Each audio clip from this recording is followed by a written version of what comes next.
주일 오후 예배에 나오신 성도님 여러분들을 주님의 이름으로 사랑합니다.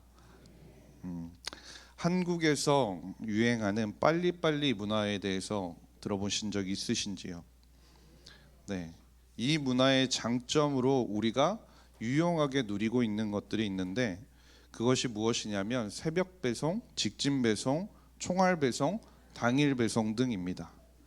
정말 원하는 물건들이 매우 빠르게 오는 것을 우리가 경험하게 되죠. 저희 가정에서도 요즘 집에서 밥을 해 먹다 보니까 급하게 필요한 야채나 먹을 때 필요한 것들이 있으면 저녁에 시키곤 합니다. 그러면 정말 신기하게도 다음날 새벽 예배에 가려고 문 앞을 나서면 현관에 그 물건이 딱 하니 놓여 있는 거죠. 배송하시는 분들께서 정말 참 고생을 많이 하시겠지만 이게 진짜 편리한 것 같습니다. 그런데 식재료뿐만이 아닙니다. 화장품을 바를 때도 우리가 쉽게 생각하면 번거롭지 않게 올인원 제품을 사용하면 한 번만 착착 바르면 이게 끝이 나는 거죠. 제가 오늘 아침에 저도 올인원 제품을 사용해서 한번 세보니까 펌핑을 하고 착착착 3번 바르니까 끝이 나더라고요. 그것뿐만이 아닙니다. 샴푸도 하나로 되어 있는 샴푸가 있어서 샴푸 겸 린스 역할을 하는 하나로 사용을 하게 되죠. 그런 것들이 또 뭐가 있을까요? 요즘 사람들이 가장 선호하는 거 밀키트 들어보신 적 있으시죠? 씻고 다듬고 뭔가 사고 할 필요가 없이 그냥 포장되어 있는 것을 가져와서 봉지만 열어서 끓이거나 혹은 볶거나 하면 정말 간편하게 아주 편하게 맛있는 한 끼를 먹을 수 있는 겁니다. 편하면서 동시에 내 시간도 아끼고 그 요리를 준비하는 데 들어가는 수고를 덜 수 있다는 장점이 있다는 것이죠. 이처럼 현대 사회에서 보여주는 이러한 편리함을 쫓는 것을 다른 말로 우리가 표현하자면 효율성을 추구한다라고 말할 수 있습니다. 방금 제가 말씀드렸던 이런 다양한 경우를 보더라도 효율성을 추구한다라는 것은 결국 수고를 덜고 낭비가 없게끔 한다라는 것입니다.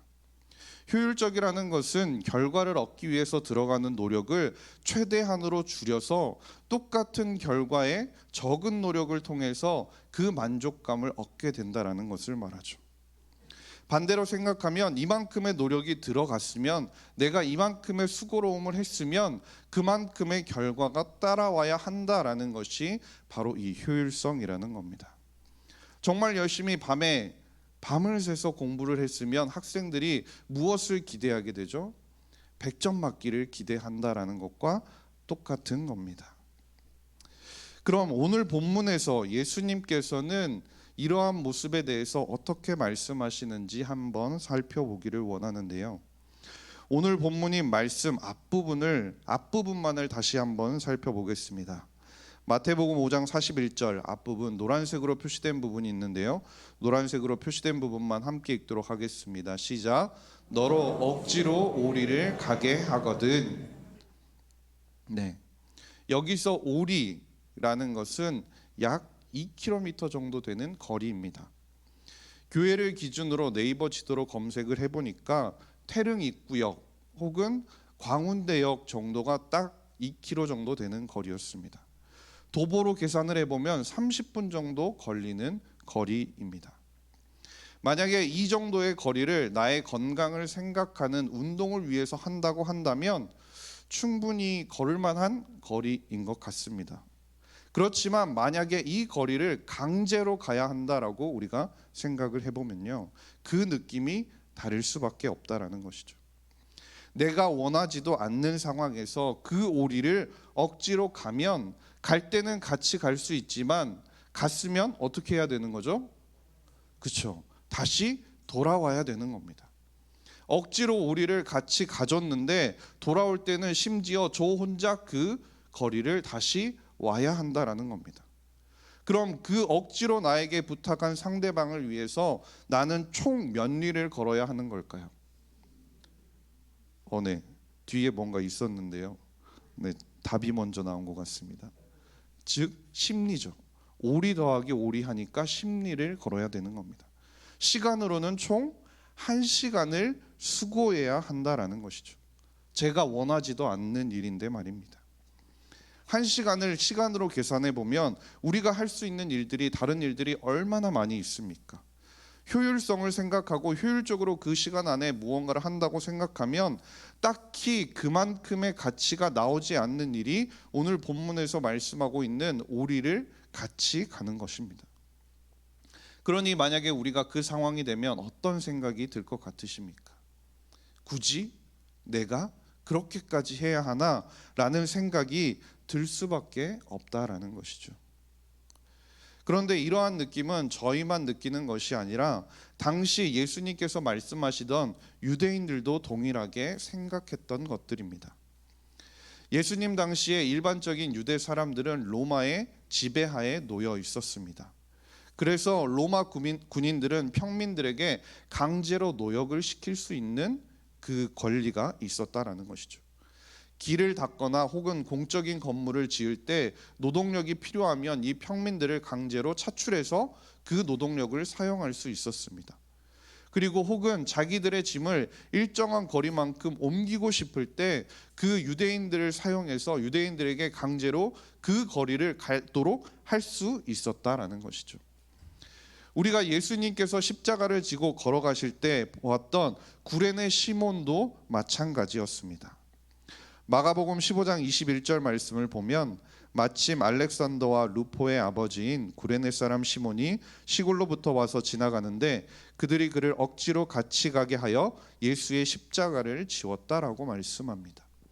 이것이 당시 로마의 군인들이 일반 유대인들, 평민들을 향해서 가지고 있던 권리였다라는 것이죠. 그런데 이 법은 로마에 대한 복종, 무조건적인 복종을 강요하기 때문에 유대인들은 이 법을 무척 싫어했습니다. 이러한 요구가 있을 때마다 군인들이나 관리들이 자신들에게 요구할 때마다 그들의 마음속에 드는 생각이 무엇이었냐면 굳이 그렇게까지 내가 왜? 라는 생각이 그들의 머릿속을 자리 잡고 있었다라는 것이죠. 그래서 그들은 스스로를 보호하기 원했습니다. 그 스스로를 보호하기 위해서 저항하기를 원했다라는 것이죠. 싸워서라도 물리적인 폭력을 써서라도 당한 만큼 꼭 되갚아주고 싶은 것이 그 당시 유대인들이 원하는 바였다는 겁니다. 이것이 그들이 생각하는 효율성이었다는 것이죠. 그러나 오늘 본문을 보면 예수님께서는 뭐라고 말씀하고 계십니까? 우리 마태복음 5장 41절 오늘 본문 말씀을 다시 한번 함께 읽도록 하겠습니다. 시작. 또 누구든지 너로 억지로 오리를 가게 하거든 그 사람과 심리를 동행하고. 아멘. 예수님께서는 뭐라고 말씀하십니까? 기꺼이 심리를 가라고 말씀하고 있습니다. 심리를 함께 가면 내가 걸어야 하는 왕복 거리는 얼마입니까? 그렇죠. 20리입니다. 예수님께서는 누군가 우리에게 1시간의 수고로움을 감수해 달라고 부탁을 하면 굳이 그렇게 안 해도 됨에도 불구하고 2시간의 수고를 기꺼이 하라고 말씀하고 있는 겁니다. 여기서 더 충격적인 사실은 킹 제임스 영어 성경으로 살펴보면 심리를 동행하라 이라는 말을 영어로 보면 그와 함께 둘이 가라라는 말로 번역할 수 있는데요. 예수님께서 이 말씀을 하신 진정한 의미는 문자적인 의미에서 그대로 다른 사람이 너에게 오리를 가자고 하면 그러면 심리 정도만 걸어줘, 그 정도만 해도 돼 라고 말씀하신 것이 아니라는 겁니다. 얼마의 시간이 걸리더라도 얼마의 거리를 네가 같이 왔다 갔다 하는 수고로움을 감수하더라도 그와 함께 그 모든 길을 가주어라 라는 의미를 가지고 있는 것입니다. 그런데 이것을 살펴보면 얼마나 이게 비효율적입니까?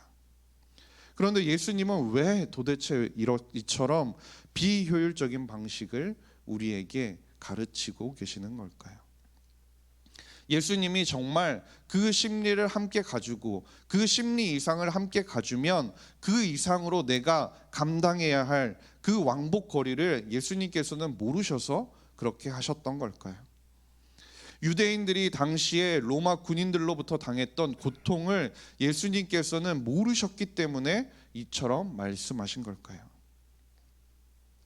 예수님은 그 모든 것이, 예수님께서 말씀하고 계시는 그 모든 상황들이 유대인들이 핍박받는 상황 가운데서 예수님의 말씀처럼 행동하는 것이 얼마나 비효율적이라는 것을 너무나 잘 알고 계셨다라는 겁니다. 억지로 가달라고 하는 사람을 위해 그 왕복 여행을 다녀와야 하는 그 수고로움이 로마의 압제 가운데 서러운 유대인의 마음을 너무나 잘 알고 계셨다라는 거죠. 그렇지만 왜 예수님께서 그렇게 말씀하셨습니까? 그것은 예수님께서 누구보다 가장 비효율적인 분이셨기 때문이라는 겁니다. 예수님께서 비효율적인 분이셨다라는 것을 우리가 어디서 살펴볼 수 있겠습니까? 예수님께서는 99마리의 양을 두고 몇 마리의 양을 찾는 목자이셨을까요? 몇 마리요? 한 마리입니다. 예수님이 갈릴리로 가시다가 굳이 그 먼 사마리아로 돌아가신 이유는 몇 명을 만나시기 위함이었을까요? 예수님께서는 사마리아 여인 여러 명인가요? 그렇죠. 사마리아 여인 한 사람을 만나기 위해 그 먼 거리를 돌아가셨다라는 겁니다. 예수님께서 인간의 몸으로 이 땅에 오셔서 십자가에 죽으신 이유는 몇 명을 구원하고자 하심이었을까요? 몇 명입니까? 몇 명일까요? 그렇죠. 그렇게 하면 하지만 제가 앞에서 설명드린 것처럼 예수님께서 십자가에 오셔서 죽으신 이유는 나 한 사람을 구원하시기 위함이라는 겁니다. 물론 선택하신 모든 자들을 위해서 예수님께서 십자가에 못 박혀 죽으셨지만 결국 그 십자가의 길은 나 같은 죄인 한 사람을 위한 길이었다라는 겁니다. 이에 관해서 베드로전서에서는 이렇게 말씀하고 있는데요. 우리 베드로전서 2장 21절에서 24절 말씀을 우리 한 절씩 스크린을 보시고 읽도록 하겠습니다. 이를 위하여 너희가 부르심을 받았으니 그리스도도 너희를 위하여 고난을 받으사 너희에게 본을 끼쳐 그 자취를 따라오게 하려 하셨느니라. 그는 죄를 범하지 아니하시고 그 입에 거짓도 없으시며 욕을 당하시되 맞대어 욕하지 아니하시고 고난을 당하시되 위협하지 아니하시고 오직 공의로 심판하시는 이에게 부탁하시며 친히 나무에 달려 그 몸으로 우리 죄를 담당하셨으니 이는 우리로 죄에 대하여 죽고 의에 대하여 살게 하려 하심이라. 그가 채찍에 맞음으로 너희는 나음을 얻었나니. 아멘. 이 말씀에 나오는 구구절절을 살펴보면 너무나 비효율적인 모습이라는 겁니다. 예수님께서 십자가에 죽으셔야 할 만큼 그 사람이 정말 가치 있는 존재일까요? 우리에게, 나에게 그만한 자격이 있는 걸까요? 하나님은 스스로 존재하시며 어느 것 하나 부족함이 없으신 분이십니다. 홀로 영광받기에 합당한 분이시라는 겁니다. 그런데 그런 분이 한 사람을 위해, 나를 위해 굳이 독생자를 보내셨고, 예수님은 굳이 자신의 이익이 아닌 하나님의 뜻에 온전히 순종함으로 십자가의 길을 걸어가셨다라는 것입니다. 이러한 하나님 나라의 비효율성, 하나님 나라의 이 비효율성을 우리가 무엇이라고 부릅니까? 바로 은혜라고 부르는 것입니다. 이러한 은혜를 생각하면서 오늘 본문이 속한 단락에 제목이 붙어 있는데요. 뭐라고 되어 있는 줄 아십니까? 오늘 본문이 속해 있는 성경책을 보면 그 성경책 맨 단락 위에 이렇게 적어져 있습니다. 악한 자를 대적하지 말라입니다. 사람들이 우리에게 상처를 줄 때 우리는 흔히 무엇을 생각합니까? 그 상처에 보복하고 그 상처에 우리도 그에 맞는 합당한 어떤 행동을 해야 한다고 생각을 합니다. 친하지 않은 사람이나 처음 본 사람이 우리에게 함께 오리를 가자고 요구를 해도 굳이 내가 왜 그렇게까지 해야 하는지 생각이 들게 마련인데, 이걸 더 생각해서 나에게 상처를 주는 사람이 나에게 그렇게 하자라고 말을 하면 우리에게 어떤 마음이 더 강하게 듭니까? 내가 왜 그렇게까지 해야 되는데 라는 마음이 더 강하게 들지 않겠습니까? 존 파이퍼 목사님께서는 이런 상황을 빗대어서 사탄이 사탕을 들고 우리를 찾아오는 것과 같다라고 말씀합니다. 내가 받은 것과 동일한 상처를 돌려주는 것은 정의를 실현하는 방법인데 왜 그렇게 하지 않느냐라고, 그것이 가장 효율적이고 그것이 가장 옳은 방법이라고 우리를 유혹한다라고 말하는 것이죠. 그러나 예수님께서는 뭐라고 말씀합니까? 우리에게 잘못한 사람에게도, 우리를 핍박하는 사람에게도, 우리를 미워하는 원수에게조차도 선을 행해야 한다고 말씀하고 있는 겁니다. 예수님의 제자라면, 예수님의 자녀라면 해를 입힌 사람을 섬김으로써 그들에게 보여주어야 한다라는 것이죠. 예수님께서 보여주길 원하시는 것이 무엇입니까? 바로 하나님의 나라인 것입니다. 이 하나님의 나라가 무엇이라고 말씀드렸습니까? 하나님의 나라는 비효율성, 즉 은혜라는 것입니다. 그리고 우리는 누구입니까? 나는 누구입니까? 그 은혜를 값없이 받고 그 은혜를 이미 누린 하나님의 나라의 백성이라는 것입니다. 그렇기 때문에 하나님께서는 우리의 원수된 자라도, 혹여 받은 선행을, 내가 베푼 선행을 그 사람이 되갚을 능력이 없는 사람이라고 하더라도 우리의 판단을 내려놓고 그 사람이 정말 내가 그렇게 해줄 만한 가치가 있는지, 그만한 가치가 있는지 없는지를 판단하지 말고 은혜를 베풀라고 말씀하시는 것입니다. 우리가 예수 그리스도께, 하나님께 거저 받았으니 거저 베풀라고 말씀하시는 것이죠. 그래서 마태복음 5장 16절에서는 이렇게 말씀합니다. 우리 마태복음 5장 16절 말씀을 함께 읽도록 하겠습니다. 시작. 이같이 너희 빛이 사람 앞에 비치게 하여 그들로 너희 착한 행실을 보고 하늘에 계신 너희 아버지께 영광을 돌리게 하라. 아멘. 우리의 모습을 통해, 우리가 보여주는 그 모습을 통해 그 사람들, 혹여 우리의 원수라고 할지라도 그 사람들이 우리를 통해 하나님을 보게 되고 하나님의 나라를 보게 되고 그를 통해 하나님께서 영광을 받으시게 된다라는 것입니다. 그렇기 때문에 하나님의 그 은혜에 충만해, 그 은혜에 사로잡혀서 우리가 손해보기로 작정하게 된다면 그 인생은 손해가 아니라는 것이죠. 하나님께서 그 인생 가운데 그 모든 손해를 기억하시고 갚아주시기 때문이라는 겁니다.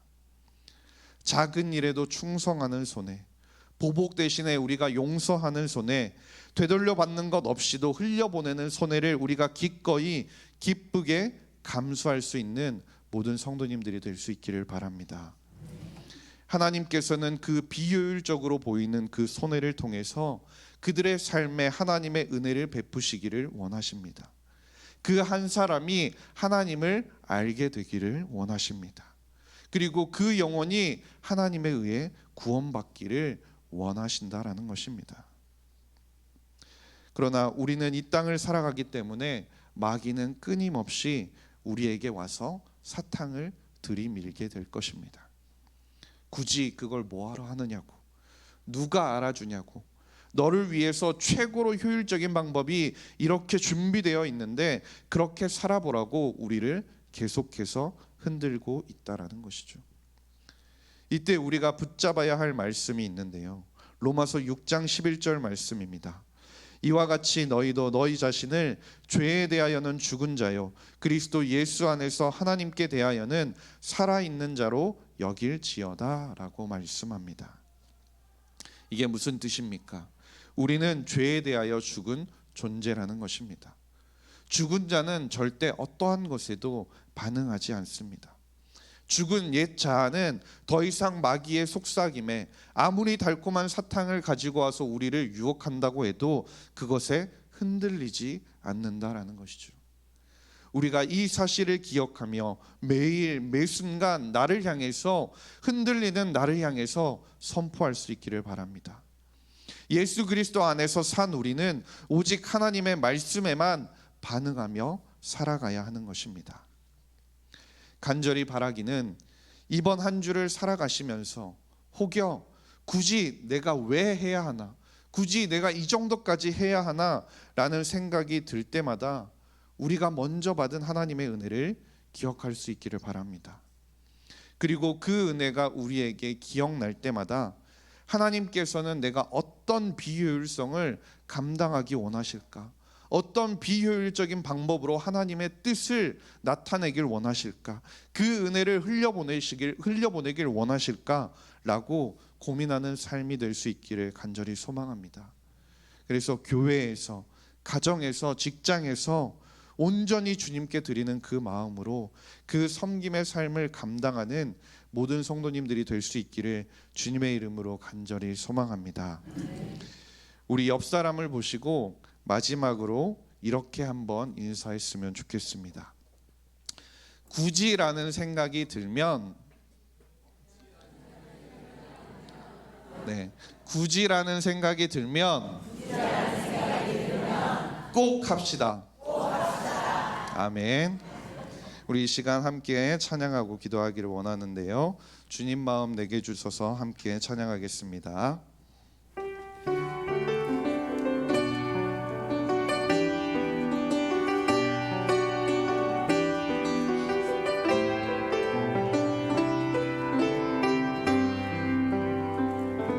오소서 주님, 나의 마음을 선한 것 하나 없습니다.